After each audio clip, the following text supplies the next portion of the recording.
आज हम कक्षा 9th में हिंदी के अंतर्गत कबीर का पार्ट 2 पढ़ेंगे। कल हमने साखियाँ पढ़ी, आज हम शब्द जो हैं उनका हिंदी अर्थ पढ़ेंगे। इसमें पहला है, मोह को कहाँ ढूंढे बंदे, मैं तो तेरे पास में। यहाँ पर जो निराकार ब्रह्म है वो मनुष्य को संबोधित करते हुए कह रहा है। मोह को यानी मुझे, ये कौन कह रहा है? निराकार ब्रह्म। कहाँ यानी कहाँ, ढूंढे यानी ढूंढ रहा है, बंदे यानी मनुष्य, कि हे मनुष्य तू मुझे कहाँ ढूंढ रहा है। मैं किसके लिए आया है? ईश्वर के लिए। मैं तो तेरे यानी मनुष्य के पास में यानी पास में ही हूँ। तो यहाँ पर निराकार ब्रह्म क्या कर रहा है कि हे मनुष्य तू मुझे कहाँ ढूंढ रहा है, मैं तो तेरे पास में ही हूँ। तो यहाँ पे मैं आया वो ईश्वर के लिए और तेरे आया है मनुष्य के लिए। ना मैं देवल में, ना मैं मस्जिद में, ना काबे कैलाश में। ना यानी नहीं हूँ, मैं यानी मैं। कौन? मैं किसके लिए आया? वापस ईश्वर के लिए। तो निराकार ब्रह्म कह रहा है कि ना तो मैं देवल यानी देवालय या मंदिर में निवास करता हूँ और ना ही मैं मस्जिद में। ना काबा जो मुसलमानों का पवित्र स्थान माना जाता है, तो ना मैं काबा में निवास करता हूँ और ना ही कैलाश जो है हिंदुओं का पवित्र स्थान माना जाता है वहाँ निवास करता हूँ। ना तो कोने क्रियाक्रम में, कोने यानी किसी, क्रियाक्रम यानी सांसारिक कर्म जो हैं, जो बाहरी दिखावा होता है। तो यहाँ पर निराकार ब्रह्म कर रहा है, ना मैं किसी प्रकार के बाह्य जो क्रियाक्रम करते हैं उसी के अंदर निवास करता हूँ, नहीं योग यानी योग साधना में, वैराग्य यानी वैराग्य धारण करने में, कि लोग जो है मुझे प्राप्त करने के लिए योग साधना करते हैं या वैराग्य धारण करते हैं, तो मैं ऐसा करने पर भी मनुष्य को प्राप्त नहीं होता हूँ। कौन कह रहा है? निराकार ब्रह्म। खोजी होए ते तुरते मिली हो, तुरते यानी शीघ्र ही, खोजी यानी खोजने वाला। अगर खोजने वाला हो यानी मनुष्य अगर सच्चे मन से मुझे खोजना चाहे, मुझे प्राप्त करना चाहे, तो तुरंत ही मिलो, तुरंत यानी शीघ्र ही मिल जाता हूँ। पल भर की तलाश यानी खोज में, कि एक मनुष्य अगर क्षण भर में भी अगर मुझे तलाश करना चाहे, खोजना चाहे, तो मैं उसे मिल जाता हूँ। कहे कबीर सुनो भई साधो, कबीर दास जी कहते हैं कि हे संतो सुनो, सब श्वासों की श्वास में। सब श्वासों यानी जैसे हर मनुष्य के अंदर श्वास होती हैं, उसी तरह परमात्मा भी जो है वह हर मनुष्य के अंदर श्वास की तरह निवास करता है। कहने का अर्थ यह है कि हर मनुष्य के अंदर परमात्मा का निवास होता है, उसे किसी बाहरी जगह ढूंढने या खोजने की आवश्यकता नहीं होती। अब दूसरा है, संतो भाई आई ज्ञान की आंधी रे। इसके अंदर क्या किया गया है कबीर दास जी ने, कि जैसे आंधी आती है तो उसमें क्या क्या चीज़ें टूट जाती हैं, उसी का उन्होंने रूपक बांधा है। तो पहले क्या करें, संतो यानी हे संतो भाई आई ज्ञान की आंधी रे। जब ज्ञान की आंधी आती है तो भ्रम की टाटी सबे उड़ानी। टाटी का मतलब होता है पर्दा। तो उसमें क्या होता है, नॉर्मल अगर आंधी आती है तो उसमें जो पर्दे लगे हुए होते हैं वो उड़ जाते हैं। तो यहाँ पर किसका पर्दा उड़ गया? जब ज्ञान की आंधी आई तो भ्रम का जो पर्दा था वह उड़ गया। माया रहे न बांधी, माया जो है यानी अज्ञान का जो बंधन है वो बांधने पर भी बंधा हुआ नहीं रहता है। हित चित की द्वे थुनी गिरानी, द्वे यानी दो, थुनी यानी खंबे, गिरानी यानी गिर गए। जब आंधी आती है तो जो लंबे लंबे जो खंबे खड़े रहते हैं वो गिर जाते हैं। तो यहाँ पर किसके खंबे गिरे हैं?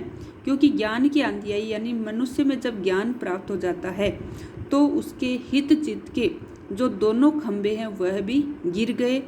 और बलिंदा यानी बरामदा, तो जब तेज आंधी आती है तो बरामदा भी टूट जाता है। तो यहाँ पर किसका बलिंदा टूटा है? बरामदा। मोह का जो बरामदा है वह भी टूटा यानी टूट गया। तृष्णा छानी परी घर ऊपरी, तृष्णा यानी तृष्णा यानी प्यास या चाह, छानी यानी छप्पर, परी यानी पड़ा, घर यानी घर के, ऊपरी यानी ऊपर।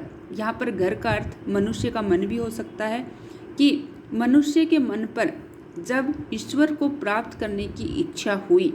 दूसरा है कि जब आंधी आती है तो छप्पर जब पड़ता है तो जब वो छप्पर टूटकर घर के ऊपर पड़ा, तो कोई भी चीज़ अगर ऊपर से टूटकर पड़ती है तो उसके अंदर जो भी चीज़ें होती हैं वो टूट जाती हैं। तो जब कोई भी घर अगर छप्पर टूटता है तो उसके अंदर क्या होते हैं, बर्तन होते हैं, तो बर्तनों के ऊपर गिरता है तो बर्तन टूट जाते। तो यहाँ पे क्या है, भांडा फूटा, भांडा यानी बर्तन, फूटा यानी फूट गए। क्या पड़ा, छानी यानी छप्पर। लेकिन यहाँ पर किसका छप्पर है, तृष्णा यानी प्यास, चाह का जो छप्पर है वो जब टूट के गिरा तो कुबुद्धि, कुबुद्धि का मतलब है बुरे विचार, तो बुरे विचारों का जो भांडा यानी बर्तन है वह फूट गए। यानी मनुष्य के अंतर्गत जब ज्ञान का प्रकाश हुआ तो उसके अंदर जितने भी बुरे विचार है वो सारे निकल गए। जोग जुगती करी संतो बांधी, निर्चु चुवे न पानी।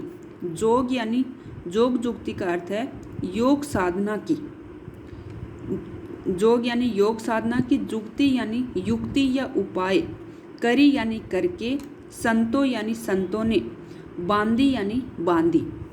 जब मनुष्य क्या करता है, जब वो ईश्वर को प्राप्त करना चाहता है तो वो योग साधना करता है कि मेरे अंतर्गत किसी तरह का कोई भी मनोविकार नहीं आए। तो यहाँ पर कबीरदास जी कह रहे हैं कि उन्होंने योग साधना की, उपाय करके जो है उस छान को बांध लिया। निर्चु, निर्चु यानी थोड़ा बहुत भी, चूवे यानी टपकता, न यानी नहीं, पानी यानी पानी। अब उसके अंतर्गत थोड़ा बहुत भी पानी नहीं टपकता है। कूड़ कपट काया का निक्षा, निक्षा यानी निकल गया। क्या, कूड़ यानी कूड़ा या कचरा, कपट यानी मोह माया या छल कपट बुरे विचार हैं, काया यानी शरीर से, निक्षा यानी निकल गई। जब मनुष्य ने योग साधना की तो उसके अंतर्गत उसके मन में जितने भी बुरे विचार थे वो सारे कपट के भाव थे वो निकल गए। यहाँ पर आंधी आई है तो उसके साथ कूड़ा जोड़ दिया है कि जब आंधी आई और इतना सारा बर्तन टूटे और सारी चीज़ें टूट गई तो घर का जो कचरा है वो भी क्या हो गया, निकल गया। हरि की गति जब जानी, हरि यानी ईश्वर की, गति जब यानी जब, जानी यानी पहचानी। जब ईश्वर को मनुष्य ने पहचान लिया तो उसके अंतर्गत जितने भी मोह माया थे वो सारे निकल गए, या जितने भी बुरे विचार थे वो सारे निकल गए। आंधी पीछे, आंधी यानी आंधी के, पीछे यानी बाद में, जो जल, जो यानी जो जल का जली होगा, बूठा यानी वर्षा।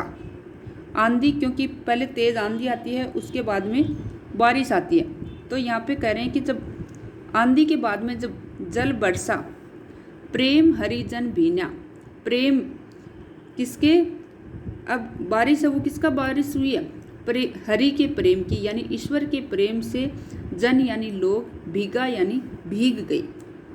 कहे कबीर, कहे यानी कहता है, कबीर यानी कबीरदास जी, भान, भान का अर्थ है सूर्य के, प्रकटे, प्रकटे यानी प्रकट होने पर, उदिते यानी उदित, भया, तम यानी अंधेरा, छीना यानी नष्ट हो गया। कबीरदास जी कहते हैं जब सूर्य उदय होता है तो अंधेरा नष्ट हो जाता है, यानी मनुष्य के अंतर्गत जब ज्ञान का उदय हुआ तो उसके अंतर्गत जितने भी मनुष्य के अंदर अंधेरा था, जितने भी बुरे विचार थे वो सारे निकल गए। अब इसको हम थोड़ा सा और समझ लेते हैं। यहाँ पर देखो पर्दा है, ऊपर है ना कि भ्रम की टाटी सब उड़ानी, कि जब आंधी आती है तो क्या होता है, पर्दा फट जाता है। अब यहाँ पे किसका पर्दा बताया इन्होंने, भ्रम का पर्दा बताया। उसके बाद में इन्होंने कहा कि जब आंधी आई तो पर्दा फट गया, और दूसरा क्या है, खंबे गिर गए। तो यहाँ पे दोनों खंबे गिरे, द्वे थुनी, दोनों खंबे गिरे हैं। दो थुनी किसको बताया इन्होंने, हित और चित्त की, हित और चित्त के जो दो खंबे हैं वो गिर गए। फिर तीसरा क्या हुआ, बलिंडा यानी बरामदा टूट गया। तो यहाँ पे बरामदा किसका टूटा है, ज्ञान की आंधी आई है तो मोह का बरामदा टूट गया। तीसरा है यहाँ पर छानी यानी छप्पर फट गया। तो यहाँ पे किसका छप्पर फटा है, तृष्णा का छप्पर फट गया। फिर चौथा है कि भांडा फूटा, भांडा यानी बर्तन, बर्तन भी टूट गए। तो यहाँ पर कौन से बर्तन टूटे? बुरे विचारों के जो बर्तन हैं वो सारे टूट गए और मनुष्य का जो हृदय है वह एकदम पवित्र हो गया। तो ये आपको समझ में आ गया होगा।